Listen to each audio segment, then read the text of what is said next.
Welcome back to Gems with Genesis Amaris Kemp. Today with me is Tyler Foley. A little bit about Tyler. Tyler Foley is an accomplished film and stage performer and has been acting in film and television since he was 6 years old. He has appeared in productions including Freddy Vs Jason, Door to Door, Carrie, and the musical Ragtime. Tyler is passionate about helping others confidently take the stage and impact an audience with their stories. He is currently the managing director of Total Buy in and author of the number one best-selling book, The Power to Speak Naked. And without further ado, welcome Tyler Foley.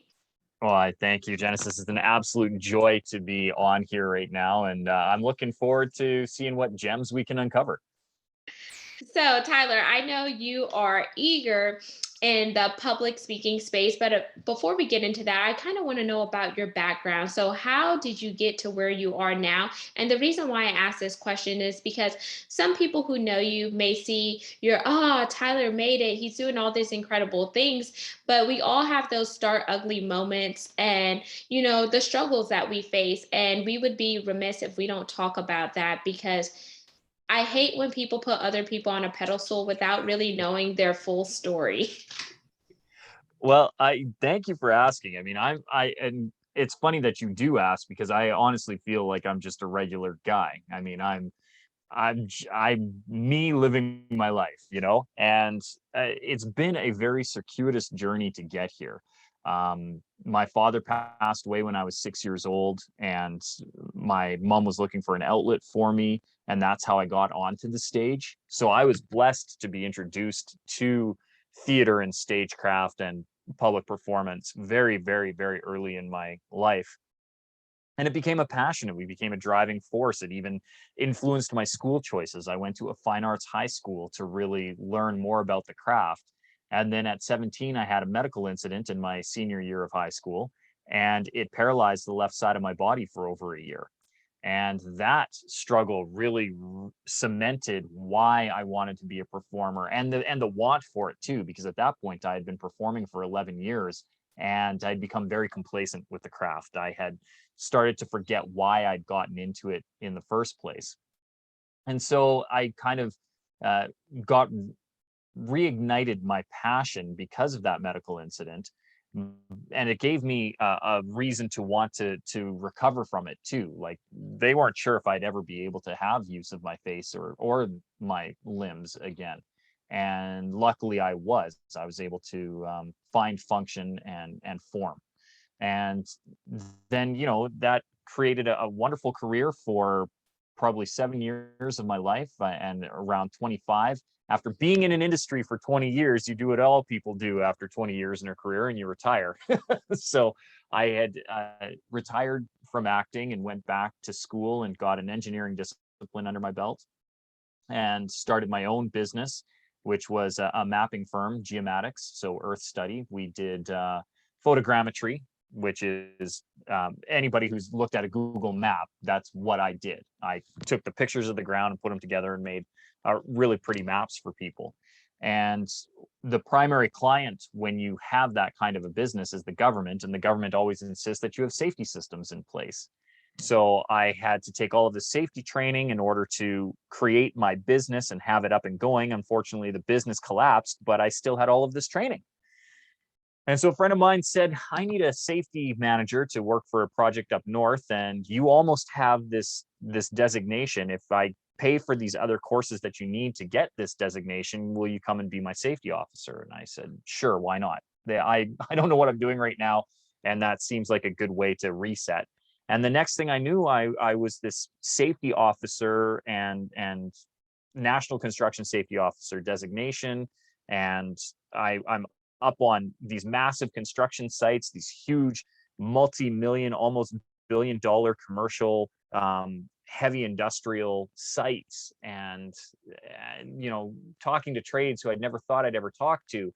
And people kept asking me, how can you be so confident talking in front of them? I'm like, let me tell you, you're easy. I used to do this in front of people who were paying good money to be entertained, and you had to bring it every day. And next thing I knew, I had evolved into training other people how to deliver the talks that I was delivering. And it's just been, 35-year trajectory to get me to where I am today. I love hearing that story because it's so important that we talk about those things because life doesn't always take us in a linear path. There's always going to be ups and downs, zigzags, roundabouts, and etc. And just like you, I didn't lose my father at a young age, but I lost him recently in November last year at the age I was 29 and my dad was 64, and it rocked me. And so that's what really led me to really launching my own podcast, is because it was a way for me to, get outside of the sobbing and just put my stuff out there to really help people. And I was really doing it to help myself, but in the process it helped other people. And so now looking at where you are in your life and just going through the various trials and tribulations to now your success moments and your ahas, and you coaching people to really have that confidence, look at their mindset issues and etc., to now writing a book, and that book being on a #1 bestseller. How did that feel for you, Tyler, to just go through that and be like, oh man, things are starting to piece together? Well, so it's funny. I really didn't have that things are starting to piece together moment until literally yesterday. I know that sounds manufactured for this podcast, but 2 years ago to the date yesterday, I had helped put together a really fun weekend seminar that really solidified everything that I wanted to do with the Power to Speak Naked and my speaker training. And I reached out to the coordinator literally yesterday to say, can you believe it was 2 years ago that we did this event? And he said, no, I can't. Like, time flies. And I said, what happened with it? Like, is that a thing that we can pursue? And he's like, I want to do more of it. It's just with the way that the world is and live events not really being a thing and they're just starting to come back. He said, I really haven't had time to focus on it. I said, I would really like it if I could take the reins on that. And he went, absolutely. I mean, I'm listening to all your podcasts. I've been on. Oh, thank you, by the way. Being on Gems right now, this is the 100th podcast that I have done through Podmatch in the last 4 months. You are literally the 100th that I've gone through the entire process. So I wanted to thank you and acknowledge that at some point. So this is a perfect opportunity because this coordinator has been listening to a lot of the stuff that I've been doing, and he's been tracking the book. I gave him a copy because initially I self-published the book, and then it got picked up by a publisher. So initially it was published in 2019, but through Morgan James, it's just recently become available in bookstores as of September 7th. And so he was saying, I'm tracking all this process. I think this is the perfect project for you to take over. You understand my business model. I really understand your business model. I would love nothing more than to hand the reins over to you. And it was just that cementing of all the work, right? An overnight success, you have to look at the last 10 years of what they've been doing. And I really feel like I've dedicated a decade to this process. Even writing the book was 2.5 years, and then another 2 years before it got picked up by an actual publisher and in bookstores. The training programs that I've been doing, I've been assembling since 2016. So now this is 5 years of my life's work poured into it. And the last 18 months in particular, that's all I've been doing. So yesterday, to have that confirmation that all these pieces are aligning and clicking together, and just has me so excited for what the future holds. Congratulations, and congratulations on this being your 100th podcast, because I was not sure if you and I were going to connect, because when I got your response I was like, ooh, that's kind of a little feisty, but then I like fired back, and then I saw that your podcast guest form came through, and I'm like, okay, it was meant to be. Well, and it's funny because I do get a lot of requests to be on. I love for those who don't know that we met through Podmatch. Podmatch is basically online dating for podcasters and guests. It is one of the greatest platforms out there if you are looking to find guests, if you're a podcaster, and to be a guest on podcasts if you are a guest, or if you're an expert. And I've loved that. And one of the great blessings that I have had, because I like to bring value, I've been the top guest ranked on Podmatch, #1 ranked guest for the last 4 months. And I've been in the top 10 since April. And that has been great in that it's opened up many doors, but I also get a lot of requests to be on podcasts that I'm maybe not aligned with. And so when I get fiery, it's because I want a little effort. And what I appreciated the most about you, Miss Genesis Amaris Kemp, is that you responded back. It's a thing that I do. It's just I'm willing to admit it is a touch feisty, but I want to make sure that the people that I'm going to be having these conversations with are doing it for the right intentions, because I can't serve your audience if you're not willing to serve your audience. And so I want to make sure that I'm aligned. And the fact that you and I were able to connect and you were able to fire back and say, well, this is how it is. I was like, then this is a show that I'm going to be on. And then the fact that our schedules aligned so that you are literally my century.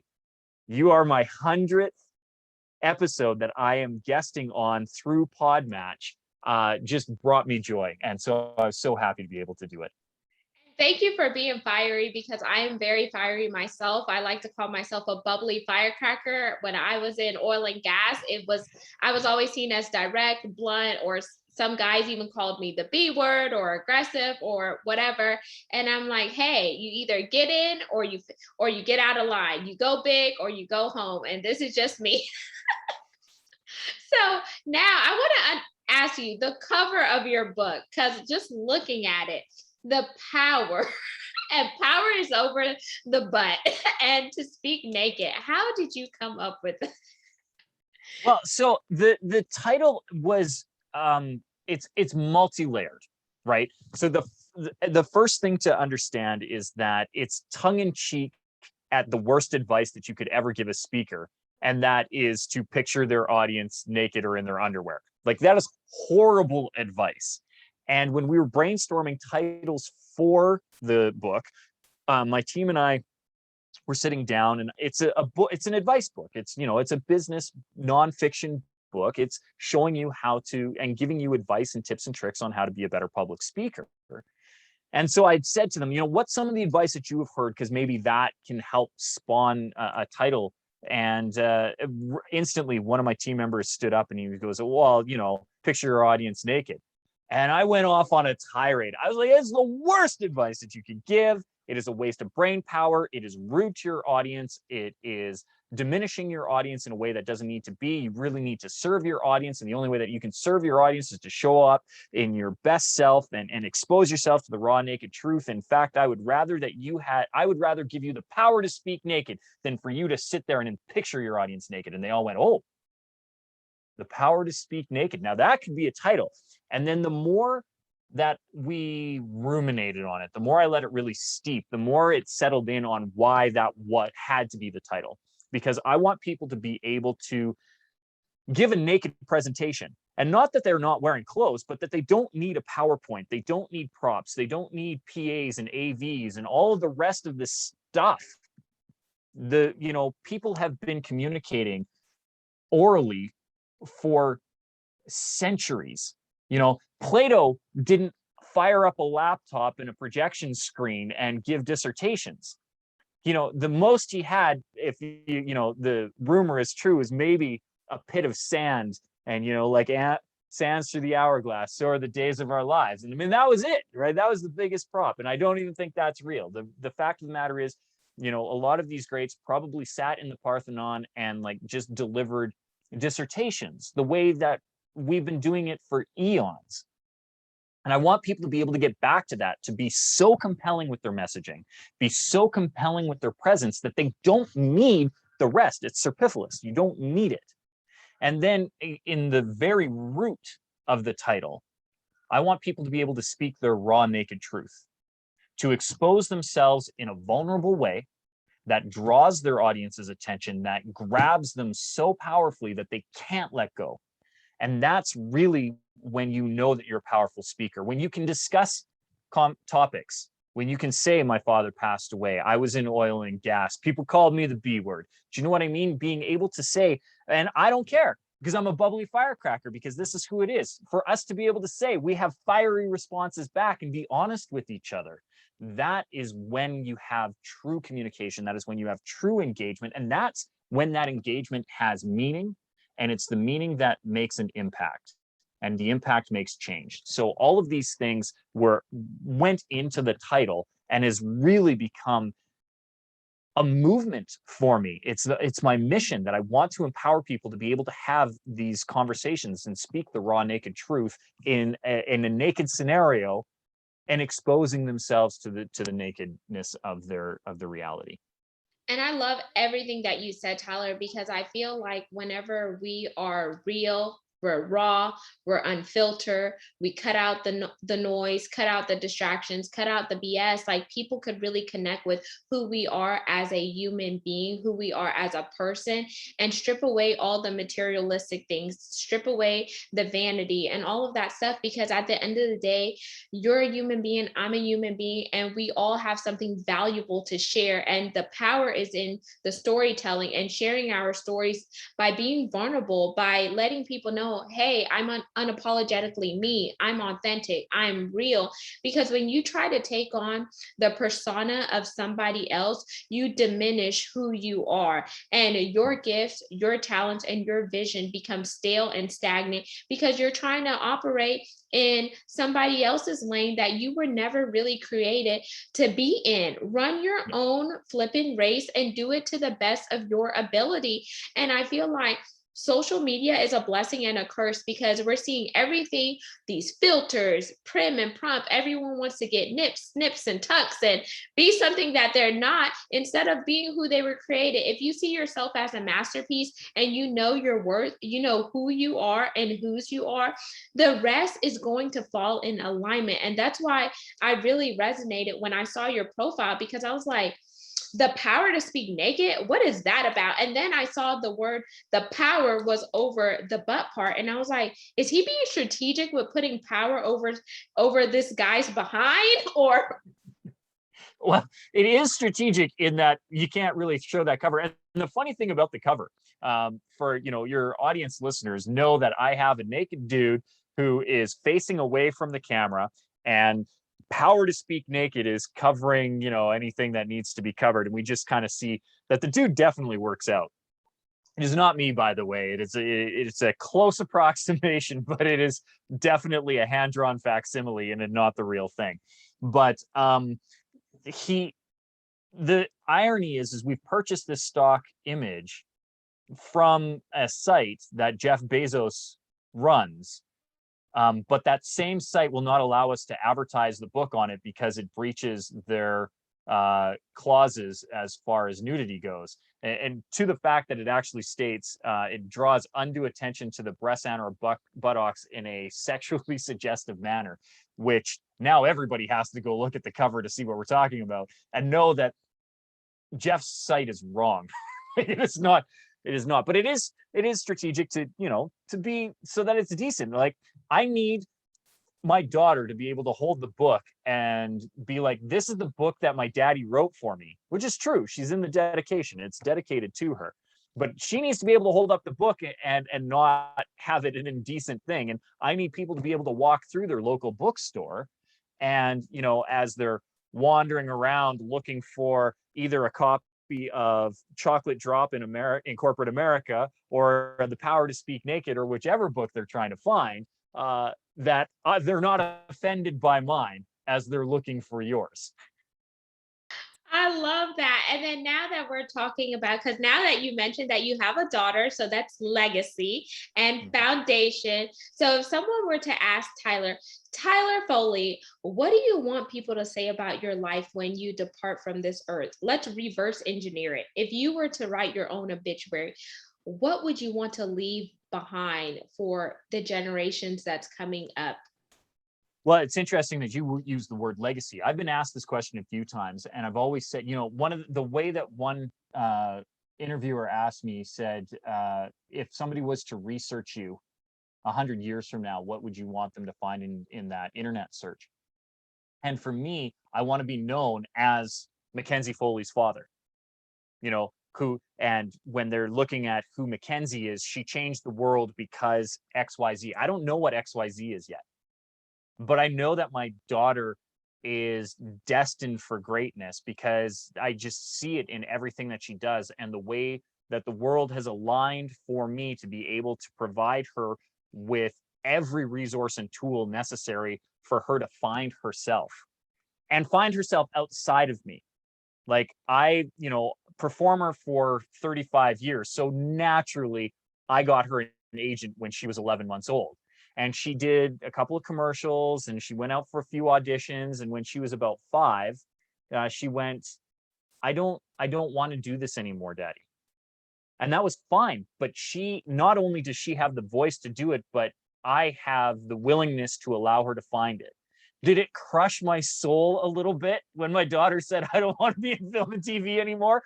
Yes, of course it did, because I think she would be fantastic in it, but it's not what she wants to do. But I love that she loves drawing. I love that she loves music. I love that she loves humanity. The neighbors next door, they've turned over 3 times in the time that we have lived here. And one of the unique things about every neighbor that has lived just to the east of us is that they have all had autistic children. And I don't know what it is about the house. I don't know if it's the setup that works well and there's something that's looking for it, but it's been consistent. The first family had 2 autistic children. The next family had 1 autistic boy. And now there's an autistic girl that lives beside. And all of them are pretty far on the spectrum with very few, they don't socialize well. And all my daughter wants to do is play with them. And one of the things that I have heard consistently from all of the parents is how nice it is to have an average child come and play with their children and just treat them like they're children, because that's all they are. And my daughter doesn't see the autism. She doesn't see the spectrum. She just sees that she has a friend next door that she can play with.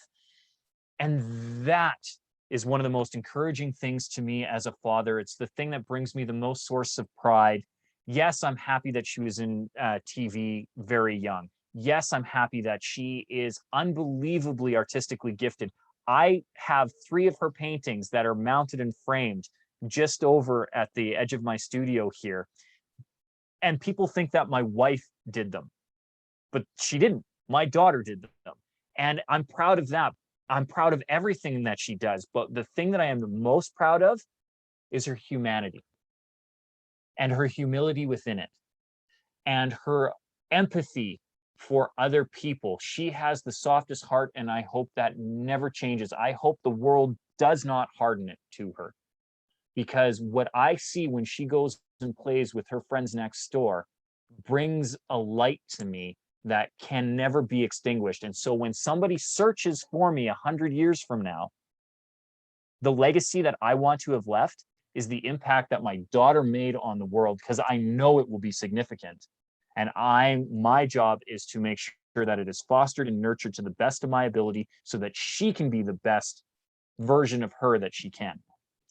That is beautiful, and that's a great way to speak on legacy, because your daughter is a part of you. She's also a part of your wife, and what you and your wife in, instills in her is what is going to cause that domino effect, that ripple effect. And she's going to go on to touch so many lives. And then people are going to know, well, who raised her? And they'll say Tyler Foley and Mrs. Foley, whatever your wife's name is. And that's where the legacy is. That's where the foundation is. And people have to realize that what we do now will have a ripple effect. The seeds we plant today will produce a harvest. So what type of seeds are you planting? Are you sowing those right seeds, the good seeds, to reap a fruitful and abundant harvest? What type of words are you releasing out of your mouth to reap that harvest? What type of writings are you writing?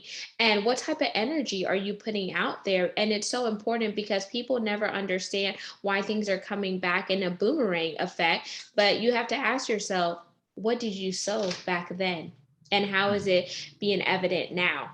So I like that you broke your legacy down that way, because every person has a different legacy. Just like success for Tyler Foley is going to look like a different type of success to your predecessor or your wife or etc. I now want to ask you about, because now we're living in a world where everything is so divided, Tyler, and it's exhausting. We're divided over race, we're divided over politics, we're divided now over the vaccine, unvaccinated versus vaccinated. So what is your stance when you talk about diversity, equity, and inclusion? Because we all know it's not something to just check the box. We know that there needs to be real work done in order to see people really link hands effectively, collaboratively, and to be the change that we want to see. But it starts with each one of us doing our part. Well, I think the first thing to recognize is that there is a stark difference between disagreement and arguing. I think so much of our time right now is focused on arguing. Disagreement can be healthy. Different points of view can be healthy. It's that old adage, never judge a person until you've walked a mile in their shoes. Well, I can't physically get into your shoes. First of all, you're in Houston and I'm in Houston North and Calgary, and we've got, a geographic separation. Never mind the fact that I actually probably could fit into your shoes because I am a wee tiny, tiny man. I am 5'8", 135 pounds, and I'm pretty sure I'm lying by an inch when I give people that number. And I'm a size 7 guys. Like my wife and I have almost the exact same shoe size. She can fit mine perfectly. I'm a little tight onto hers. But metaphorically, I need to be able to walk a mile in your shoes, and that's where the power of story comes in. See, I can't empathize or sympathize with you if all you're doing is telling me that I'm wrong. I could be wrong. And I may need to be illuminated onto the fact that I don't understand. But the fact that I don't understand doesn't instantaneously make me evil, wrong, or bad. What it does is make me ignorant. And ignorant is not a bad word these days either. Like we've made this, ignorance is a lack of knowledge. Don't shame me for my ignorance, enlighten me. And the best way to do it is to really honestly have, first of all, discord. I need to know that my point of view may be opposite to your point of view. But don't attack me for my point of view. Explain to me your point of view. Say, have you considered? Is this part of your thought process? Instead of telling me that I'm wrong, explain to me your point of view. And I'll tell you, as a safety consultant, one of the worst parts of my job is having to do accident and incident investigation. And as somebody who's worked in oil and gas, I know you understand this better than most. When I'm called as a consultant to do an investigation, it's never because somebody has, had to put a Band-Aid on or get first aid. When I'm called, somebody's life has changed drastically and will never be the same ever. And when I'm having to do those investigations, one of the first things that I'm doing is interviewing witnesses. Now, the fact is the incident happened. The truth is everybody has a different point of view on what happened. They are all telling the truth. They're all giving me their version. And the funny thing is a lot of times they are physically and metaphorically opposing viewpoints, because one witnessed it from the south and one witnessed it from the north. And so what they saw differs, and that changes how they saw it and how they viewed it, plus their own biases that they bring into it. Gender, race, religion, all of those things influence the language that they're using when they're describing an incident that has happened. It doesn't mean that they're wrong. It just means that they have literally different points of view.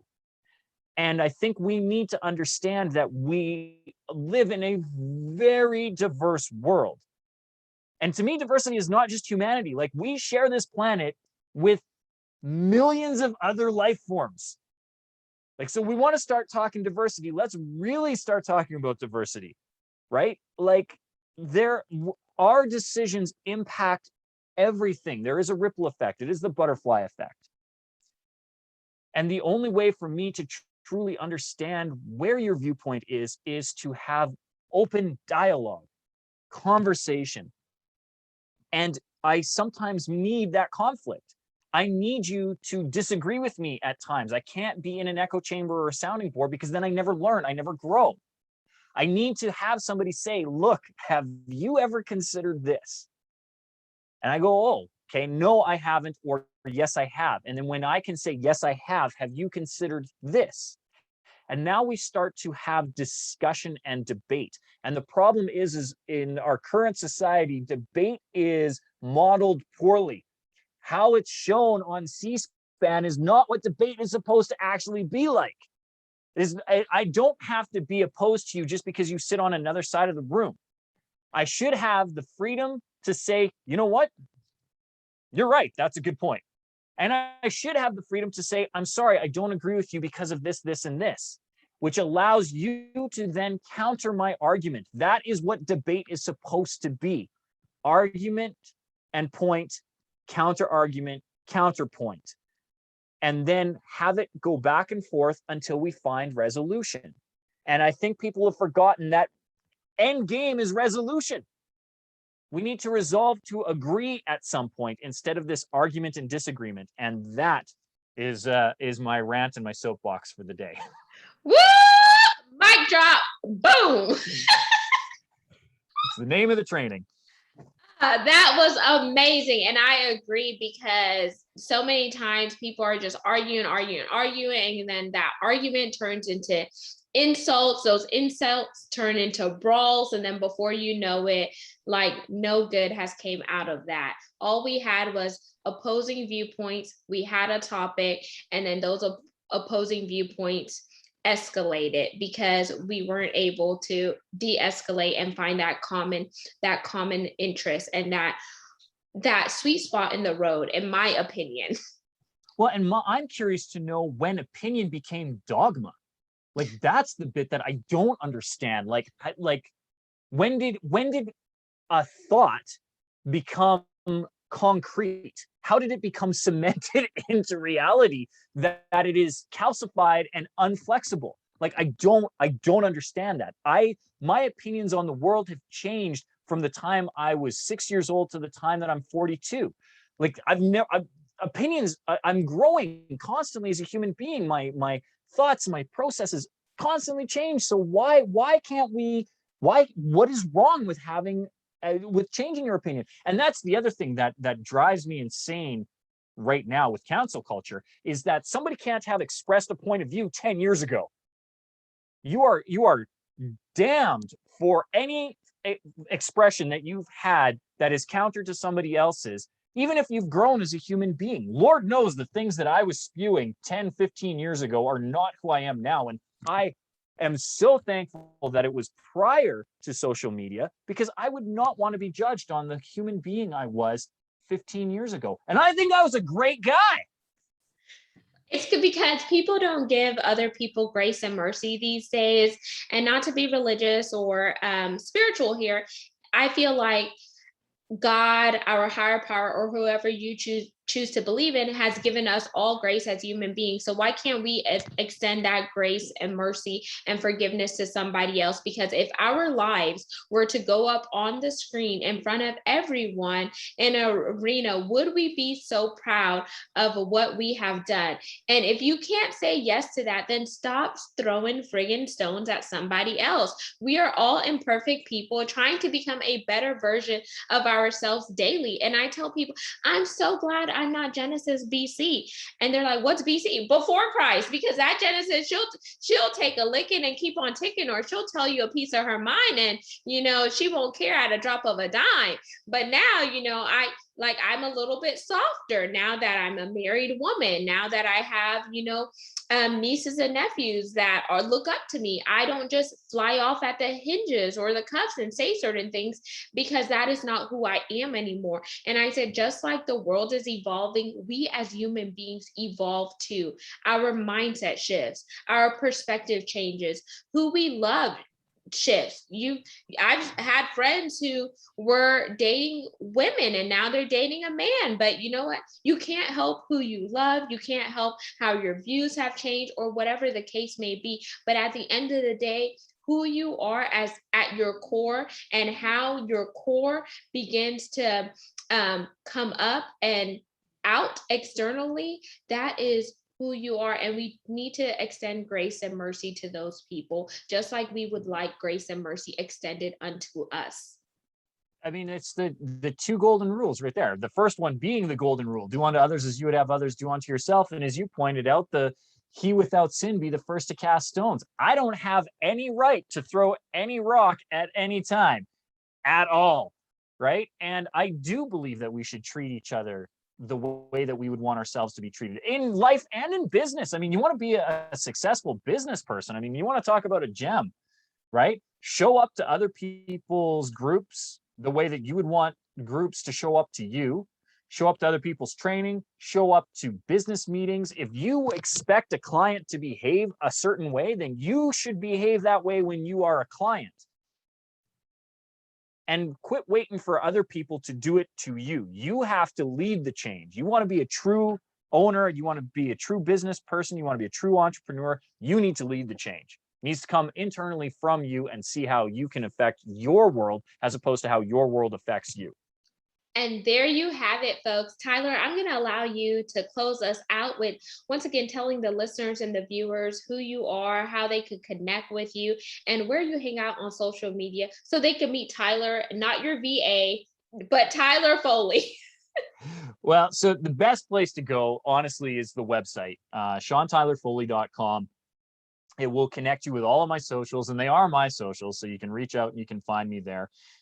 It'll link you with all of the podcasts that I've been on. So if they really enjoyed this episode of Gems, well, then guess what? You're going to be able to get it on there as well, to listen to the replay.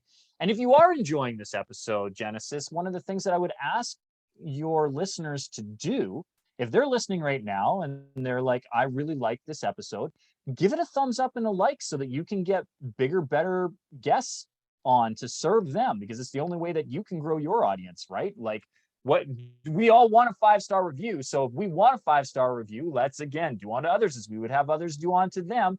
If they want a 5-star review, they should be giving you a 5-star review. So I would ask them to go hit pause on whatever device they're listening to this on right now, give you a 5-star review for all of your efforts if they're enjoying what they're listening to.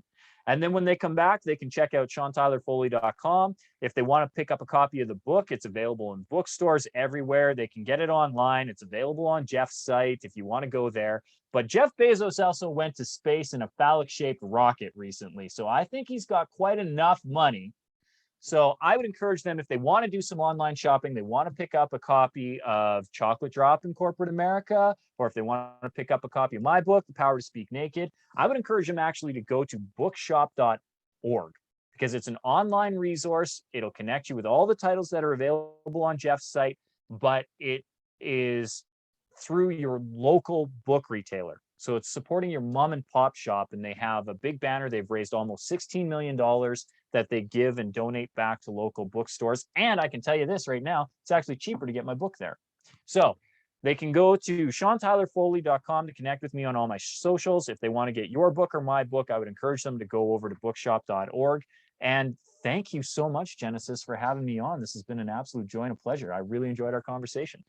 Thank you so much, Tyler, and thank you for plugging all of your contact information and making this your 100 podcast guest feature. It's just been so amazing that you chose my show. So I love that. And I'm going to sign out. My guests, you know how I do it. Peace, love, and lots of blessings. You all are amazing. You're a masterpiece. And don't you ever forget it. Have yourself an amazing day.